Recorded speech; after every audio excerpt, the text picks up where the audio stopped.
주님의 이름으로 기도합니다. 아멘. 우리가 이제 신앙생활을 하고 영적으로 거듭나게 되면, 성령으로 거듭나게 되면 이 영적 세계에 대해서 상당히 이 영적 감각이라고 해야 되나요? 그런 차원에서 우리가 많은 걸 느끼고 살게 됩니다. 예수 믿기 전에는 전혀 없었던 그런 일들이 이제 우리에게 벌어지는데, 그런 걸 이제 우리가 영적 싸움이라고 말하죠. 영적 싸움. 이제 오늘 본문 20장은 주제가 전쟁입니다. 전쟁.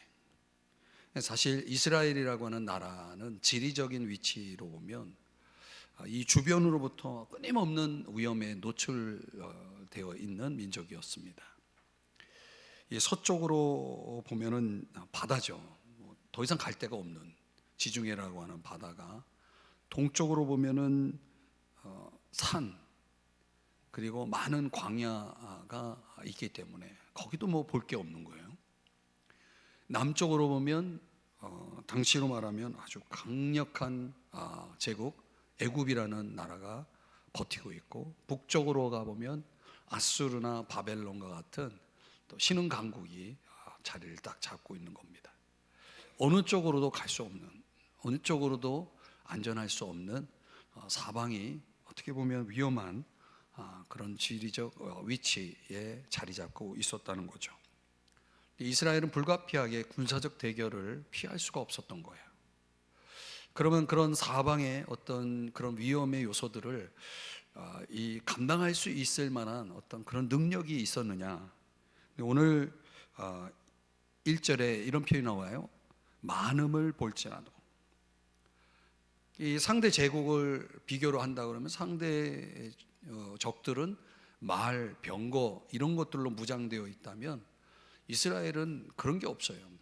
순전히 보병 정도로 갖추고 있는 그런 숫자로 보거나 전력으로 보거나 군사력으로 보거나 모든 면에 있어서 열세, 아주 완전한 열세의 입장에 있었던 거죠. 그럼 이 전쟁이라는 것이 얼마나 부담으로 느껴졌겠습니까? 자기의 자금을 알고 약함을 아는 사람들은 전쟁에 대한 상당한 불안감을 느낄 수밖에 없는 겁니다. 우리가 그런 원리대로라면 영적 기업을 부여받은 하나님을 믿는 저와 여러분들이 하나님으로부터 오는 복이 얼마나 많습니까? 그 신령한 복으로부터 시작해서 정말 예수 믿기를 참 잘했다, 내가 이 세상에서 제일 잘한 일은 예수 믿는 거다, 이렇게 믿으시는 분은 아멘 하시기 바랍니다. 정말 예수 믿으면 우리가 얼마나 많은 복을 받습니까? 그건 부인할 수가 없어요. 그런데 복만 받는 게 아니라 엄청난 전쟁을 감수해야 되는 거예요. 이것만 없으면 정말 예수 믿을만 한데, 근데 그 뒤에 따르는 그 전쟁이라는 게 우리가 누리는 그 복을 거의 덮을 만큼 그 이상의 어떤 전쟁이 우리의 삶에 찾아오는 것입니다. 왜냐하면 우리가 구원받고 우리가 하나님의 복을 누리는 걸 가장 싫어하는 마귀가 있기 때문이죠. 그 마귀와의 싸움, 그 마귀가 부리는 악한 영들, 악령들과의 싸움, 성경이 말하는 귀신들이죠. 악령들. 제가 사탄론 공부하면서 여러분들에게 다 설명을 드린 바 있습니다. 이스라엘 백성들에게 오늘 하나님께서 주신 말씀은 이제 전쟁을 앞에 두고 있는 사람, 전쟁을 피할 수 없는 이스라엘 민족에게 모세를 통해서 하나님께서 싸우려 할 때에 너희들에게 요게 있어야 된다라고 세 가지를 백성들에게 말씀해 줍니다. 오늘을 사는 하나님 믿는 저와 여러분들, 예수 믿는 저와 여러분들에게도 동일하게 적용되는 이 세 가지, 오늘 함께 은혜를 받고자 합니다. 첫 번째는 싸움 전에 반드시 이게 있어야 됩니다. 싸우기 전에, 싸움은 결정납니다. 사실 싸움의 승패는 싸우기 전에 결정이 나죠. 근데 뭐가 있어야 싸움을 이길 수 있냐, 승산이 있냐면 용기가 있어야 된다는 거예요. 한번 따라 하실까요? 용기. 우리 눈에 보여지는 것을 따라 사는 것이 아니라 보이지 않는 것을 따라 사는 것을 우리 믿음으로 산다라고 말하잖아요. 현실적으로 보면 이스라엘 백성들은 너무나 열세에 있는 거죠. 이거 싸워봤자 게임이 안 되는 거예요. 지는 거예요. 그러니까 눈에 보여지는 건 그래요. 그러나 하나님은 너희들이 가지고 있는 자원에 의해서 이 전쟁이 결정나는 게 아니다. 무엇에 의해서 결정나느냐? 하나님이 주시는 힘, 하나님이 주신 능력, 하나님에 의해서 결정나는 거다. 이걸 강조하면서 이 백성들을 가장 괴롭혔던 가장 큰 적은 사실은 저 북쪽의 아수르나 바벨론, 남쪽의 애굽이 아니라 사실은 그 백성들 마음이었던 거예요. 그 마음 속에 가장 큰 적이 있는 거예요. 그 적의 이름은 두려움이라는 적이죠. 그래서 오늘 본문 3절 말씀에 이렇게 말씀을 하는 것입니다. 마음에 겁내지 말며 두려워하지 말며. 이 두려움이라는 건 어디에 숨어 있냐면 그 적은 우리 마음 속에 숨어 있는 거죠. 그러니까 왜 우리가 두려워하는 것이 부적절한가? 두려워할 이유가 없는 이유가 뭐냐? 현재 사실 때문에. 그 현재 어떤 사실이 주어져 있냐면 4절입니다. 너희 하나님 여호와는 어디 계세요? 함께 계시는 분이라는 거죠. 이게 현재 이스라엘 백성들에게 주어진 조건이 뭐냐면 하나님이 함께 하신다는 거예요. 그게 아주 중요한 팩트입니다. 지금 전쟁을 앞두고 그 전쟁에 능하신, 전쟁은 여호와께 속한 것이라는 말씀이 있잖아요. 사실 영적 전쟁은 그분이 하시는 싸움이거든요. 그분이 우리를 통해서 하시는 싸움이지만 우리가 그 전쟁에 참여하긴 하지만 사실상 그 전쟁은 누가 진두지휘하고 결정을 내냐면 승패를 결정하는 결정자는 그분인 거예요. 그분이 그 위험의 순간순간 때마다 뭘 약속하고 있냐면 야, 내가 너와 함께 할게. 함께 하겠다는 약속을 하시는 거예요.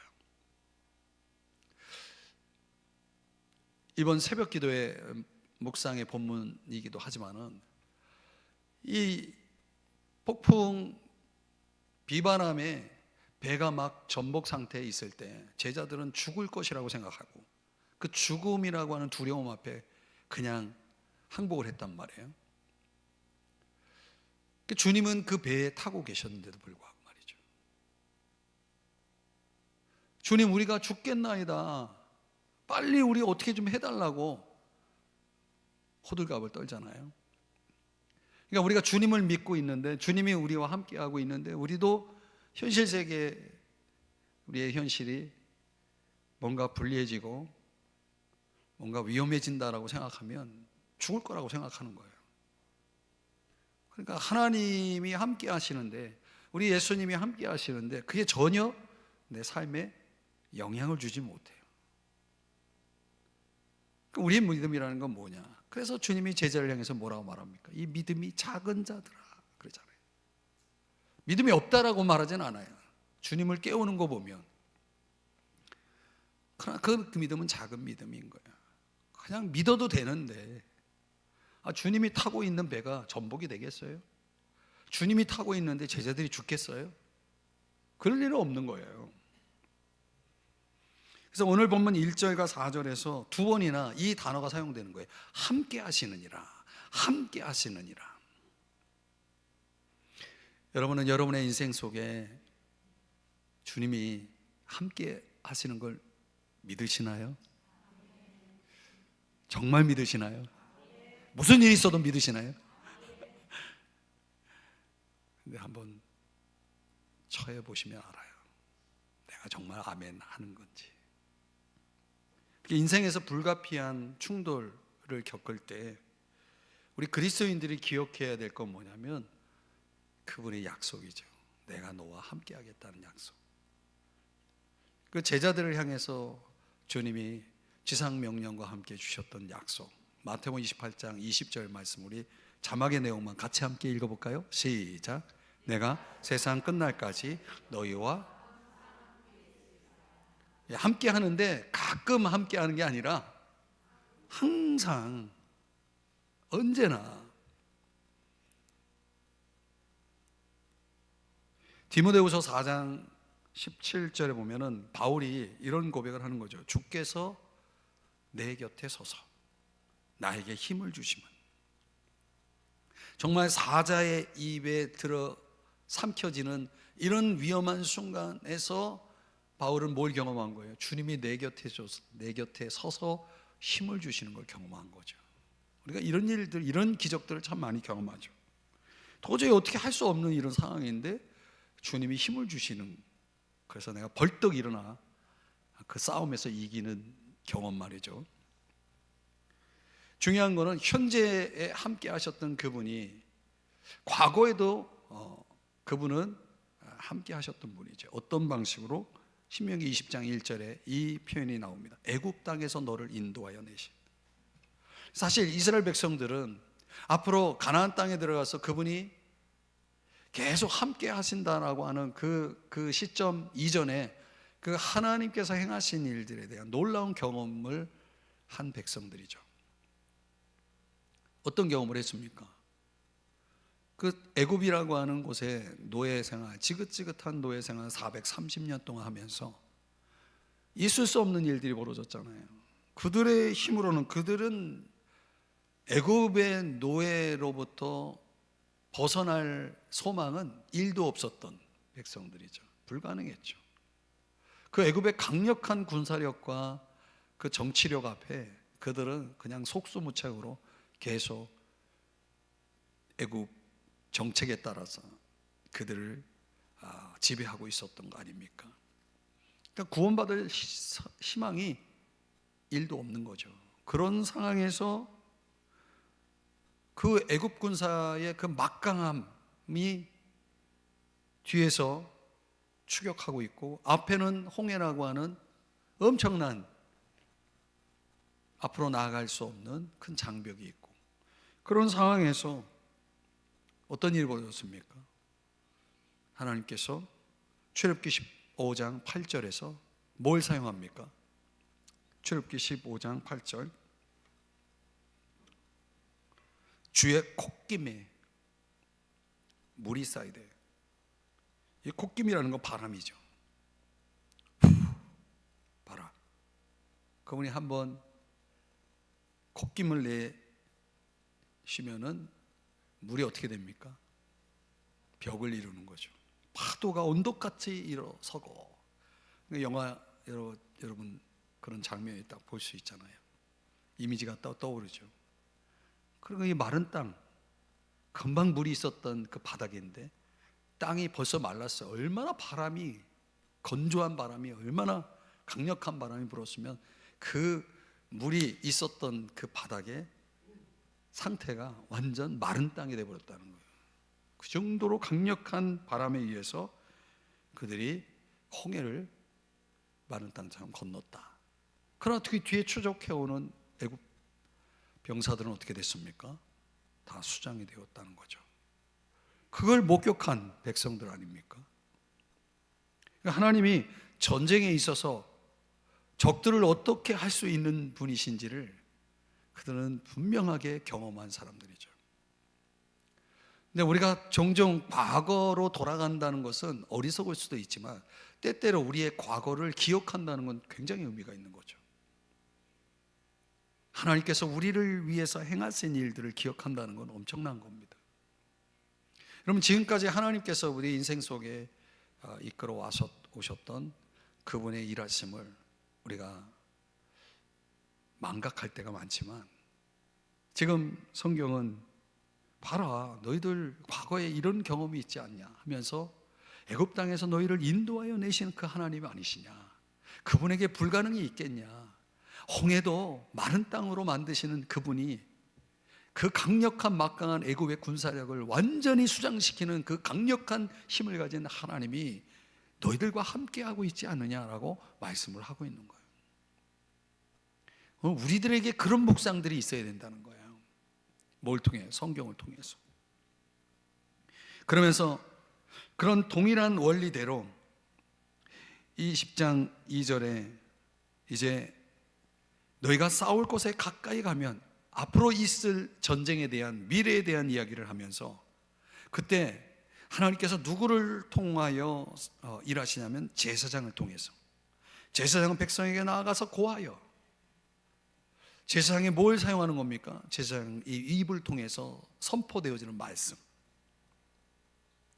어떤 영적 전쟁을 앞두고 하나님께서 종종 우리 앞에 놓여져 있는 그 싸움을 놓고 하나님께서 우리에게 주시는 무기가 있는데, 그게 뭐예요? 말씀이라는 무기라는 거예요. 제사장을 통해서 주어지는 그 말씀이 우리에게 있어서는 우리를 지탱해 줄 강력한 말씀이라는 거예요. 그러면서 4절에, 우리 한번 4절은 자막의 내용을 같이 한번 읽어보겠습니다. 시작. 너희 하나님 여호와는 너희와 함께 행하시며 너희를 위하여 너희 적군과 싸우시고 구원하실 것이라. 아멘. 여기 또 함께라는 단어가 또 나오죠. 그분이 말씀을 주실 때 어떤 말씀을 주세요? 약속이라는 말씀을 주시는, 약속의 말씀이죠. 그래서 너희들이 싸울 때 내가 함께 있을 거다. 그리고 그 전쟁은 내가 싸울 거다. 그리고 그 전쟁을 통해 너희들을 내가 반드시 구원할 거다.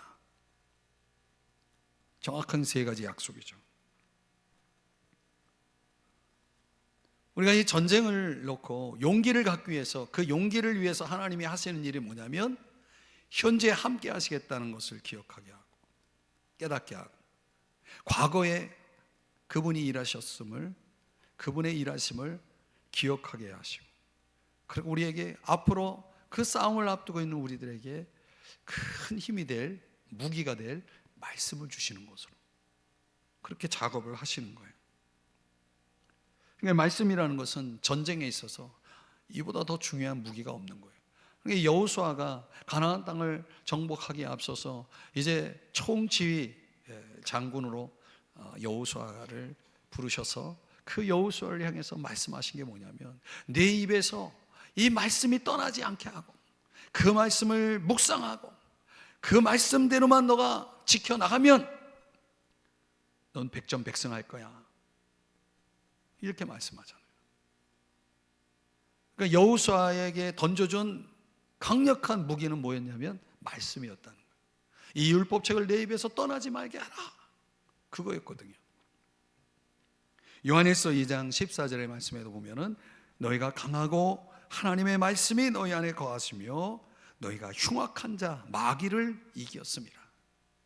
그러니까 우리가 강할 수 있는 것은, 우리가 이길 수 있는 것은 그 중심에 말씀이 우리 안에 있을 때 가능하다는 것을, 원리를 보여준 거죠.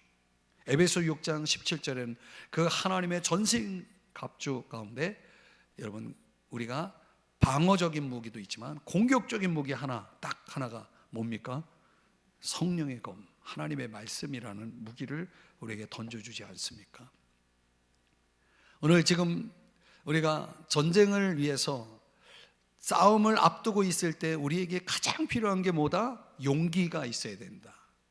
그 용기를 위해서 하나님은 지금 세 가지 작업을 하신 거죠. 하나님이 함께 있다라고 하는 것을 알게 하고, 과거에 하신 일을 보여주고, 그리고 앞으로 싸움에 임할 때에 그들에게 주어질 강력한 무기인 말씀 장착, 이 세 가지를 통해서 너희들은 전쟁에 있어서 반드시 두려움이 아니라 용기를 가지고 있어야 된다 라고 말씀하는 거죠. 오늘 저와 여러분에게 이 용기가 있기를 주의 이름으로 축복합니다. 두 번째로, 우리가 싸움의 앞에서, 싸움 속에서, 싸움 중에는 순종이 있어야 된다는 거예요. 싸움 전에는 용기가 필요하고 이제 싸움 가운데서는 순종이 중요하다.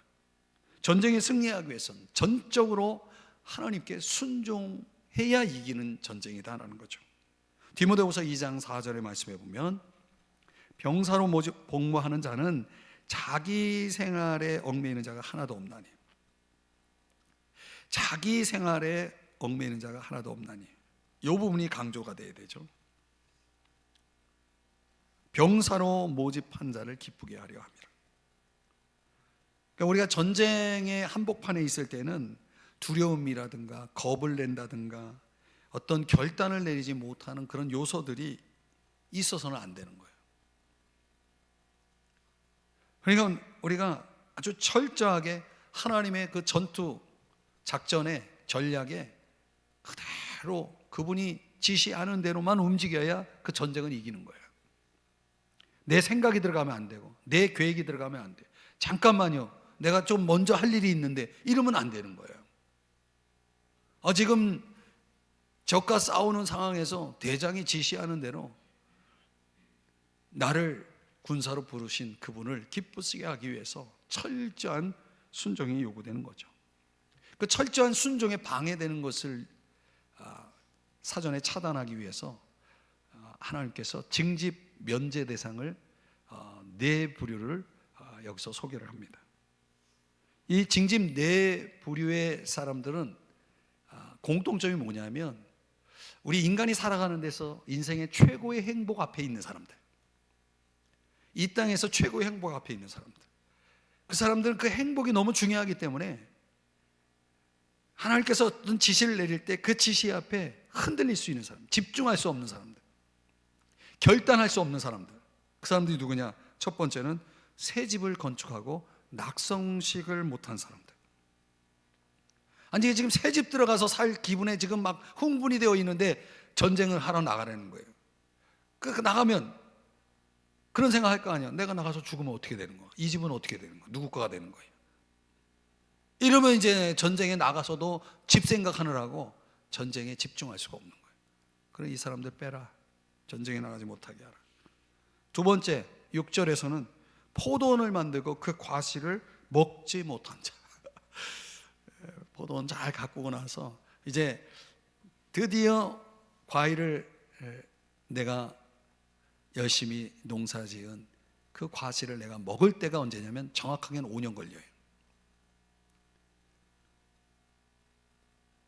내가 처음부터 끝까지 경작을 해서 과실을 먹기까지 걸리는 시간은 3년에서 5년, 5년이라고 보통 얘기하죠. 이제 5년째가 됐는데 갑자기 군사로 모집이 됐네요. 내 저거 먹어야 되는데 저거 전쟁하고 돌아오면 이미 없어요. 먹을 게 없는 거예요.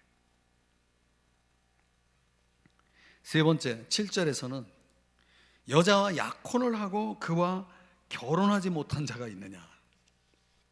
집으로 돌려보내는 거예요. 지금 이제 신혼의 꿈에 그 기대가 충만해져 있는 이제 새 신랑 될 사람에게 전쟁에 나가서 싸우라, 전쟁에 나가서 자기 신부 생각하느라고 전쟁을 집중을 못하는 거죠. 8절의 말씀해 보니까 군대에 아예 군대의 군자도 들으면 부담되는 경우, 8절에 보니까 두려워서 마음이 허약한 자가 있느냐, 그는 집으로 돌아갈지니. 여러분 아십니까? 두려움이라는 건 전염성이 굉장히 강하다는 거예요. 그러니까 누가 두려워하면 옆에서 두려워하는 사람이 있으면 나도 같이 두려워지는 거예요. 이 두려움의 상자에 같이 갇혀 있으면 함께 그 두려움에 사로잡히게 되는 거죠. 그래서 그의 형제들의 마음도 열심히 전쟁하려고 하는 사람은 자꾸 막 옆에서 두려워하면 나도 왠지 두려워해야 될 것 같고, 그러면서 이제 영향을 받는 거죠. 그의 마음과 같이 낙심될까 하노라 하고. 그러니까 영적 전쟁에 있어서는요, 오직 군사로 모집한 우리의 대장, 우리의 지휘관이 지시하는 대로만 집중해서 그 전략과 그 지시 명령에 따라서 100% 순종하고 헌신해야 되는데, 갈등하게 만들고 고민하게 만들고 주저하게 만들고 결단하지 못하게 만드는 요인들이 존재한다면 그 전쟁은 일사불란하게 모두가 마음을 합해서 싸울 수가 없는 거죠. 그들을 돌려보내라고 하는 이런 차원에서의 네 종류를 말씀했지만, 이거 역설적으로 보면 이런 상황 속에서 벌어지는 건 뭐예요? 결국 전쟁에 집중하지 못하는 거죠. 이 말은 무슨 얘기냐면 전쟁에 승리하려면 전쟁에만 집중할 수 있는 사람, 영적 전쟁에서 집중할 수 있는 사람, 이건 순종이죠. 전적인 순종의 중요성을 강조하는 거죠. 그럴 때 이 영적 전쟁에서 이 순종의 입장에 있는 사람들의 특징이 뭐냐면 우선순위를 결정한 사람들이죠. 내 삶에 있어서 최고의 프라이어리티, 우선순위는 하나님이다. 내 인생에 가장 중요한 건 하나님이다. 하나님보다 더 중요한 게 있다라고 생각하는 사람들에게는 영적 전쟁에서는 전쟁을 수행할 수가 없는 거예요.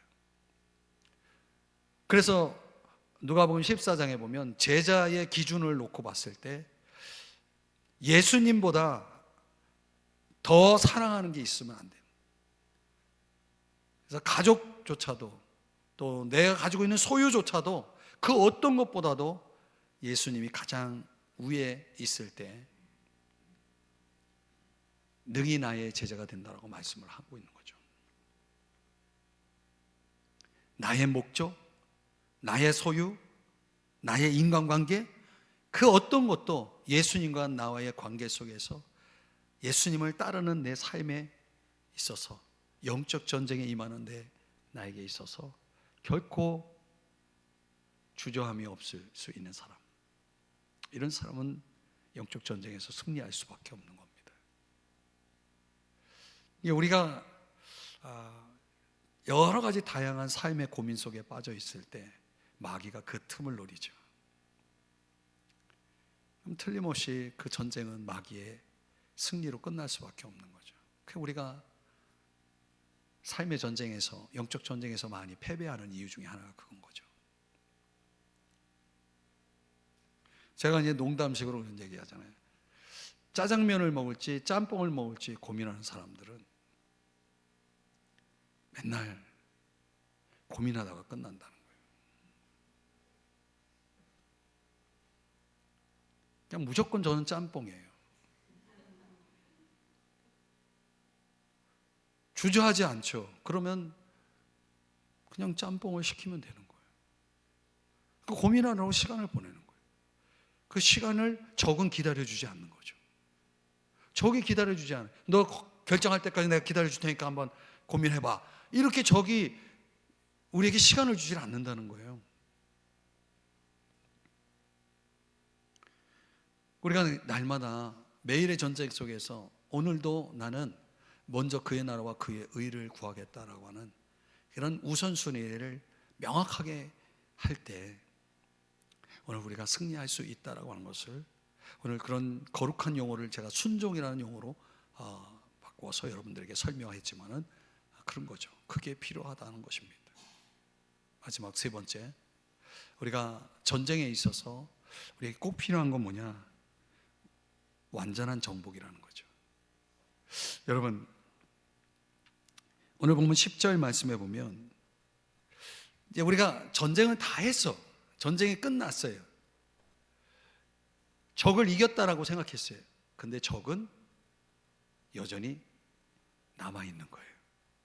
그 남아있는 적 때문에 이스라엘 백성들이 엄청난 타격을 받게 됩니다. 이게 사사기의 이야기거든요. 그 남아있는 적들이 결국은 이스라엘을 다시 정복하게 됩니다. 역으로 다시 정복당하게 되는 거죠. 오늘 보면 10절 말씀해 보면 먼저 화평을 선언하라.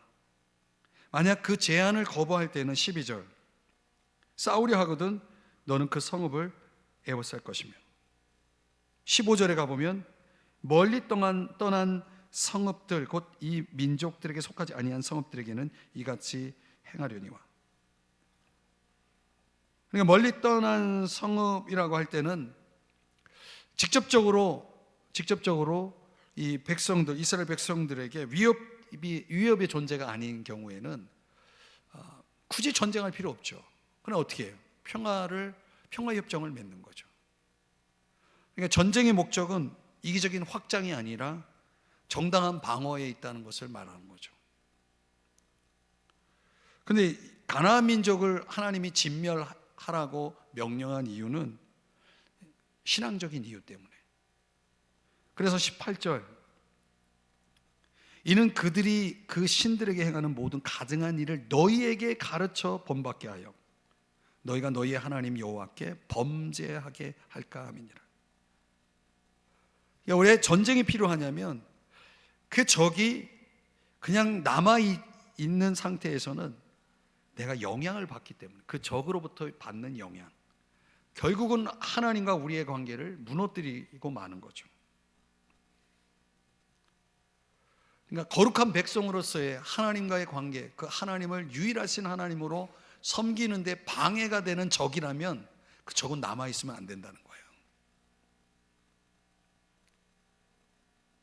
평화적인 어떤 목적으로라도 남아있어서는 안 된다는 거죠. 그러면서 또 한편으로는 19절, 그곳에 나무를 찍어내지 말라.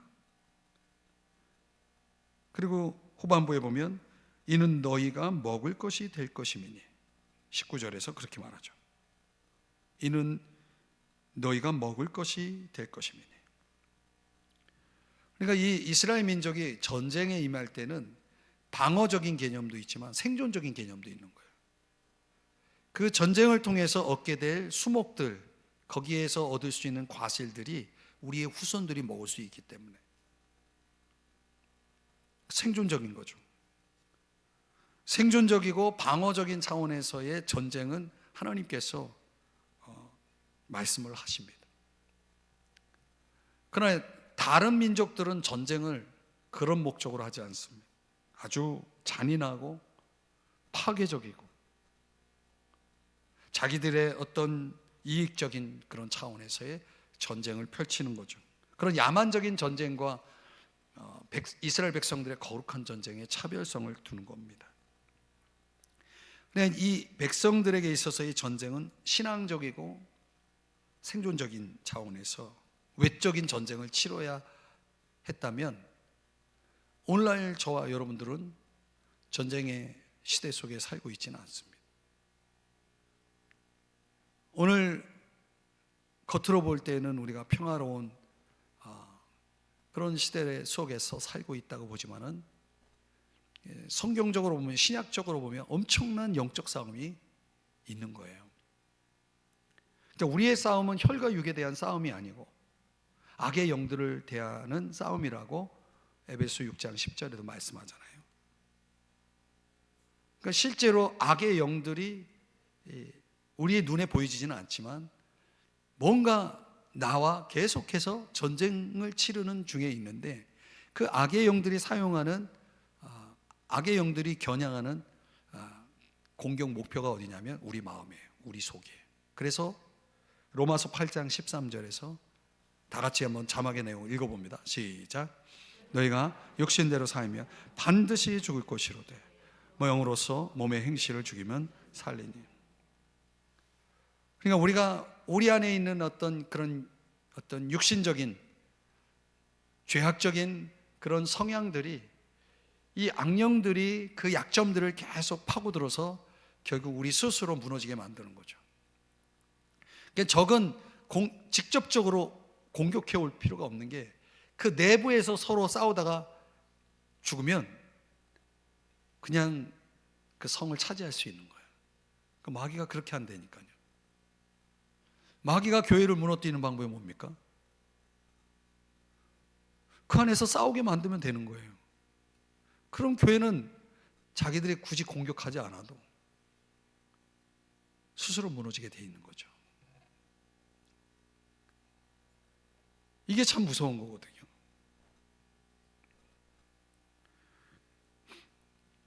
(1977년에) 프랑스 기조 가운데 바이런 리차드 드와르시라고 하는 사람의 이야기가 있습니다. 이 사람이 결국 목숨을 잃게 되는데, 이유가 뭐냐면 자기가 키우던 2살 된 애완동물 사자 때문에 죽어요. 요즘 애완동물로 여러 종류를 키우는 경우가 많이 있는데, 이 사람은 애완동물로 뭘 키웠냐면 어린 사자를 키운 거예요. 근데 그 어린 사자가 태어나자마자 그 사자를 길렀기 때문에 거의 고양이과 정도였죠. 근데 걔가 계속 그 상태로 있지 않잖아요.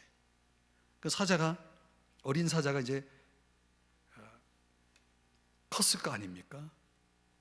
그 목숨을 잃던 날 밤에 사자가 늘 잠을 자던 욕실로 이제 애완동물이니까 씻기려고 욕실로 집어넣으려고 그러는데 결국 주인을 공격해가지고 죽인 거예요. 이 이야기를 여러분들에게 왜 말씀드리냐면 죄도 꼭 그렇게 한다는 거예요. 여러분, 죄는 애완동물처럼 절대로 길들여지지 않습니다. 사자가 길들여질 수 있나요? 애완동물로 키우면 길들여질 수 있나요? 물론 그런 어떤 영상들을 여러분이 보실 수도 있어요. 어릴 때 키웠더니 막 오랜만에 만났는데 막 반가워하고, 뭐 그런 류는 사실은 어떻게 보면 아주 드문 경우죠. 신자들이 죄를 애완동물처럼 여겨서는 안 된다는 거죠. 이거 별거 아니야, 나 얼마든지 내가 얘 다룰 수 있어. 그러고 남겨놨다가 그 죄가 어떤 특징을 가지고 있습니까? 죄는 장성하거든요. 커가는 거죠. 그게 결국은 나를 죽이는 거예요. 끔찍한 해를 가하는 거죠. 그래서 죄를 가장 확실하게 다룰 수 있는 방법은, 확실하게 다루는 유일한 방법은, 죄는 무조건 죽여야 되는 거예요. 작을 때 죽여야죠. 발견하자마자 죽여야 되는 거예요. 근데 그 발견할 때 죽이지 않았기 때문에 실패한 케이스가 이스라엘 백성들의 역사 속에 크게 두 가지 경우인데, 하나는 여호수아가 그 아이성을 공격할 때에 그 전에 어떤 성을 공격했죠? 침묵이 흐르네요. 여리고성, 그죠? 여리고성, 그 철벽 같은 여리고성을 공략을 해가지고 정복을 하지 않았습니까? 그래서 여리고성은 완전히 무너졌다고 생각했죠. 근데 이 여리고성 안에 있는 어떤 것이, 외투 한 벌, 금 덩어리, 이런 것들이, 그 부속물들이 아간의 마음을 사로잡죠. 애완동물처럼 여긴 거죠. 그걸 죽이지 않고 없애지 않고 남겨놓죠. 결국은 아간도 죽고 이스라엘 백성도 아이성 공략에서 크게 패배하게 되는 거 아닙니까? 비슷한 사건이 사무엘상 15장에도 사울 왕이 아말렉과의 전투에서 다 진멸하라고 하는, 마치 죄를 다루듯 다 진멸하라는 하나님의 명령을 어기고 좋아 보이는 것들, 이런 것들을 명분을 하나님께 드리겠다고 남겨놓잖아요. 결국은 사울 왕은 왕위를 잃어버리고 말았죠. 그리고 비참한 최후를 맞이했죠. 오늘날 똑같은 일들이 벌어지는 거예요. 완전한 정복이 아닌 것은 승리가 아닌 거예요. 어떻게 적을 물리칠 것이냐, 결론적으로 보면 세 가지를 우리에게 가르쳐 주는 거죠. 싸움 전에는 용기가 가장 필요한 거고, 용기가 있어야 되고, 싸움 중에는 순종이 있어야 되는 거고, 싸움 후에는 과연 그 적이 완전한 정복인지를 확인해야 된다. 꺼진 불도 다시 봐야 되는 거죠. 그런 차원에서 오늘 우리가 이 세 가지가 저와 여러분들에게 장착이 되지 않으면은 우리는 우리가 싸워야 될 싸움 속에서 제대로 전쟁을 수행할 수가 없게 되어지는 거죠. 사랑하는 여러분, 주일에도 말씀드렸지만은 오늘 우리는 사실 혈과 육에 대한 싸움을 하고 있다고 생각하는 사람들이 많은 것 같아요. 물론 그렇게 생각하는 사람들이 다 틀렸다라고 말할 수는 없을 것 같아요. 저도 새벽에 무지 기도합니다. 나라와 민족을 위해서. 제가 어떤 기도를 하는지는 내가 성도들에게 오픈하지 않습니다. 그러나 기도를 엄청 합니다. 아주 전투적인 기도를 합니다. 대적 기도도 엄청 합니다. 근데 그런 기도를 하면서도 하나님 앞에 정말 모든 싸움에서 승리하기 위해서는 이 우리의 우군들이 힘을 합쳐야 되는데 서로 분열되고 함께 싸우지를 못하는 거예요. 교회가 갈라지니까. 마귀가요 지금 막 박수를 쳐요. 미소를 짓고 있잖아요. 그거 모르십니까? 그래서 저는 우리 교회처럼 이렇게 작은 교회가 무슨 힘이 있습니까? 그리고 아무것도 아닌 이철희 목사가 무슨 힘이 있겠어요? 근데 이제 이런 원리들을 참 성경으로 이렇게 들여다보고 깨달아지고 그러면 가슴이 더 먹먹해지는 거 있잖아요. 그리고 정말 너무 산이 크다.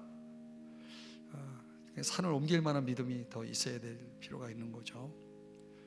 그러니까 여러분, 이 주의 종의 이 깨달음이 있지만은 여러분들이 잘 생각을 하고 정말 우리가 싸워야 할 영적 싸움이 있다는 것을 잊지 마시고 3가지 기억하세요. 용기, 순종, 완전한 정복. 그 3가지만이 우리가 이길 것입니다. 기도하겠습니다. 하나님 아버지,